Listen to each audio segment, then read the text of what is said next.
Another round of snow is slamming much of the valley this morning, and you know the drill.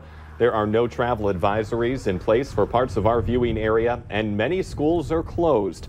That includes Fargo, West Fargo, and Moorhead. We've heard from more than 200 schools, daycares, clinics, and other businesses about how this snow is messing things up today. So be sure to check ahead. Good morning, everyone. Thanks for waking up with us on this snow day. I'm Lisa Bedell here with Jordan Schreier. We're just getting started with your nonstop news and weather to the top of the hour to help you plan your day. And we have team coverage today of what to expect if you do have to venture outside, although emergency officials are advising people to stay put if they can. And then we begin with the Valley Today's Abby Furchner, who's checking the conditions just south of the Fargo-Moorhead area. And Abby, where are you exactly right now? Yeah, good morning, guys. I'm here right off of 52nd Avenue near Frontier, where the wind, no matter where you go, it is strong and it is harsh. So you're going to want to be careful, especially out on the roads. It's created multiple snow drifts on the highway and on just these main route roads as well. And especially when you're in town, the hardest part is you get that kickback from other vehicles once you start making your way on those roads. So it definitely is low visibility. That is what you're going to be struggling with the most at this moment. And so we're trying to make our way back down south. We were on I-29 earlier near Horace when things were really rough. So we're trying to make our way back a little bit more south to show the highway and what that commute will look like. It does look a little bit different in town than it does out in the country, and especially when you're looking out your window, you might just see some snow falling, but that wind, once it picks up, that's what you're really up against. And Abby, are you still seeing a lot of snow drifts when you talk about the wind that makes quick work of that snow? Yes, it is. It's light snow, but when that wind blows, it has created a lot of drifts on the highways, and even these just on 52nd Avenue on these main stretches as well. It does create a lot of snow drifts that you're going to have to, brace yourself for, because they are high and they're hard to get through at some points. Abby Furchner reporting live. Thank you so much for going out in the elements. Stay safe and warm up in between. Thank you.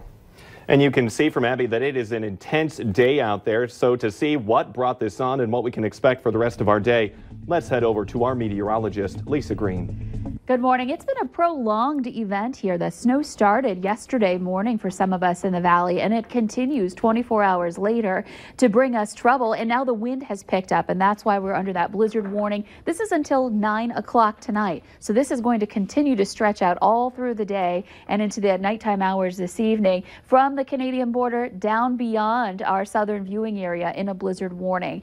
And that's right in the heart of the valley, right at the base of the valley where we tend to funnel those northerly winds, and they speed up a little more there. Winter storm warning in surrounding areas in red, and a winter weather advisory all in effect until 9 o'clock this evening. Devils Lake, you are in a wind chill advisory. You do have a little snow there and some issues with some blowing snow, but it's not as intense as what we're dealing with in other places, including in this photo right here sent to us from Tom earlier this morning. This was the view on the overpass looking over I-29 near Hillsborough. Both the northbound and southbound lanes covered in just near continuous pillow drifts there. So that's what you're encountering. Low visibility too as you're hitting the road here today. So checking out your radar and satellite view, you could see widespread areas of light to moderate snow. A couple of pockets where there's a little bit heavier snow embedded south of Grand Forks over by Crookston, down toward Hillsborough again, and then back up into places like Red Lake Falls, Ada, Barnesville, back into Pelican Rapids and Fergus Falls and Fargo,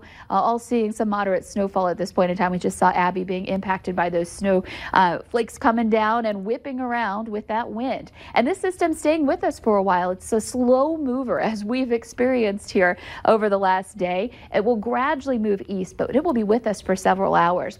Our visibility, of course, very low. We're at 0 in Oaks thanks to the blowing snow. A half mile at the airport in Fargo. We'll continue to have these troubles with that wind gusting into the 30s to near 40. A 37 mile per hour gust in Fargo right now. That wind coming in out of the north. north.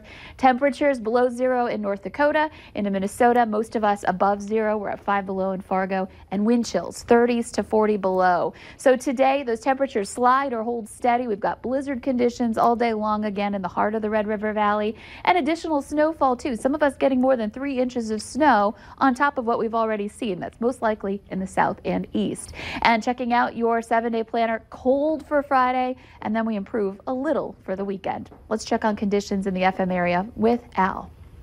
Good morning, Elise. Good morning, everyone. We're back in Moorhead right now, just heading onto the Red River Bridge, which I might add is extremely slippery this morning. Visibility in open country, and I know Abby's been telling you, it's just plain terrible. And drifts are forming on the interstate as well, that stretch of Interstate 94 westbound from Highway 336 into Moorhead. Lots of drifts forming out there. You really need to be careful, because if you're in the right lane, the far right lane, if you hit one of those drifts, you could end up in the ditch. In fact, I saw a Minnesota State Trooper sitting out there just kind of getting people to slow down or pay attention to what's going on, because those drifts are really something. Here in town, you can certainly get around. There's no question about that. On most of the main arteries, we talked with Steve Moore from Moorhead Public Works. He says that they've been working on them. I know Lee Anderson has had his crews out this morning as well. You can tell that, but you get on the periphery, get in the peripheral areas, the perimeters of the city, you're definitely going to have some problems this morning. Slow down, take it easy, drive extra carefully. If you don't have to go, good idea. Stay put. Al Ahmed, Valley Today Traffic.